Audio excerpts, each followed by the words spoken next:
Should I look at you? Good morning. Yeah, just you can look at me or you can look at the light. Good morning. We're here with Megan and Davin Brown with Meg Brown Home Furnishings located in Bermuda Run. How are y'all doing this morning? We're good. Doing great. Good to be with you, Wendy. Yeah. Well, thanks for joining us this morning. It's nice to be able to talk to you. So, well, before we start talking about the business, I want to give you guys just a few minutes to introduce yourself. I know probably a lot of folks already know you both, but tell us a little bit about who you are, your family, just kind of introduce yourself to us from sort of a personal perspective. So who wants to go first? Okay, I'm Megan Brown, and this is Davin Brown. We've been in business for 14 years here in Bermuda Run. We have two boys, Andrew and Adam, and they're home, hopefully, doing some homeschool work. We have been really busy during the COVID, behind the scenes, putting together an outlet in the back, which actually is about, how big is that? 5,000 square feet. Wow. Yeah, we've added 5,000 square feet, but we've also added a warehouse. So a lot of people probably are kind of confused by what they see if they've driven by. They see something that's like really huge, but it's not super huge. So the outlet's 5,000. Yeah. And it is, a lot of people say, well, where's your outlet going to be? It's actually going to be like physically attached. It's physically attached to our current space. Okay. Well, let's see here. Because I think one of my questions was specifically about that, so I want to go into that in a little bit more detail. But tell us a little bit about the store in general. I'm curious to know. I know Davin. I know your family has been in the furniture industry for years, but I'm curious to know how you all decided to start a furniture store. Just kind of what was the history? Tell us a little bit about that. Well, I think I was working for my uncle, and I was getting maybe a little bit bored and just thought I wanted to try to do something on my own. And since Megan was an interior designer, we figured that we could open a small store and just, maybe some lower price points that was a little bit less than what we were used to selling at the store I was at. So we kind of thought we could find a niche and maybe go and try to go with younger consumers, which, in retrospect, we do sell a lot of younger people, but a lot of our business is, 65 and older. We do a lot of business with people who are older. So, it's not exactly what we set out to do. It's kind of evolved over the last 14 years. And really, when we started out, we really had some, what I think were some really good price points. And as the years have gone by with inflation and with picking up some higher end brands, our customers have sort of led us to be a little bit more of a higher end store. And that's why we felt like we needed to open the outlet. We think we were just maybe missing a pretty big segment of the population. So we thought, well, let's try to do something different and hit some lower price points. That kind of thing. Okay. Well, obviously, COVID-19 has impacted everybody, but I'm curious to know, how has it impacted your business? What have you all been doing differently? We don't do anything on the internet except for, you can go and look, but there's no pricing, there's no shopping cart. So really, it's basically shut us down for well over a month. Right. So we'll at this point, we'll look at that, and if it makes sense to do some shopping carts and things like that on our website. But really, with higher end and with special business, it's a little more difficult. So we're gonna look at that. But really, our business was closed the entire month of April, and we did many deliveries, anything. And really, March is our biggest month, and it really just put the brakes on March. So we really had a pretty bad March too. So going into May, we're starting out okay. So I think, there are some people getting out now and, wearing their mask and trying to keep social distance and everything but the people are actually getting out now a little bit. So with that's, we're hopeful that May will be a bit of a rebound for us. So yeah.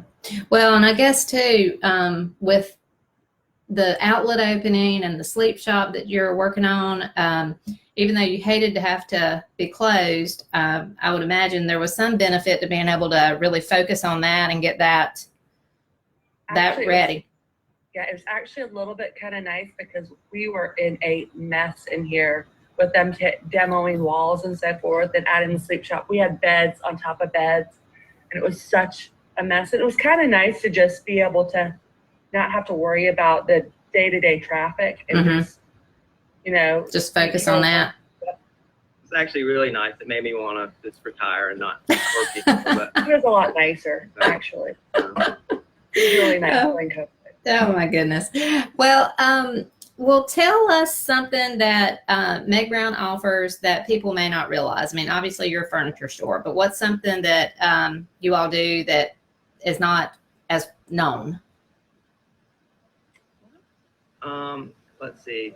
Well, we do in-home design. So we'll go out to your home and measure your space and try to help you put the right furniture in there, whether it's a space issue or a color issue. Mm-hmm. A lot of times on sectionals, they can be a little tricky. So we can lay all that out on the computer and make sure we get the right pieces for the space. The other thing is, I keep talking about the outlet, but I guess I'm excited about it. I mean, we're going from, most of the recliners on our floor are $1,500 and up, and we'll have recliners for under $400 for $379 and things like that. So we're really trying to do some different things and just try to appeal to more people. So things like that, and also the sleep shop. I mean, a lot of people go to these sleep shops that are on every corner, but we've now picked up all the major brands: Tempur-Pedic, Sealy, Stearns and Foster. We always had Serta. So and we've got over, I think it'll be 19 or 20 beds in our sleep shop. So we really have the same experience you could get in a sleep shop at least as good a price, if not better. So I mean, there's no reason to leave Davie County to buy a mattress. So yeah, we think it's important that we go after that business too. So we've kind of looked at our business over the past few years and just thought about what do we need to be doing, to grow in the future. And we thought, well, a sleep shop would be good, and the outlet would be good.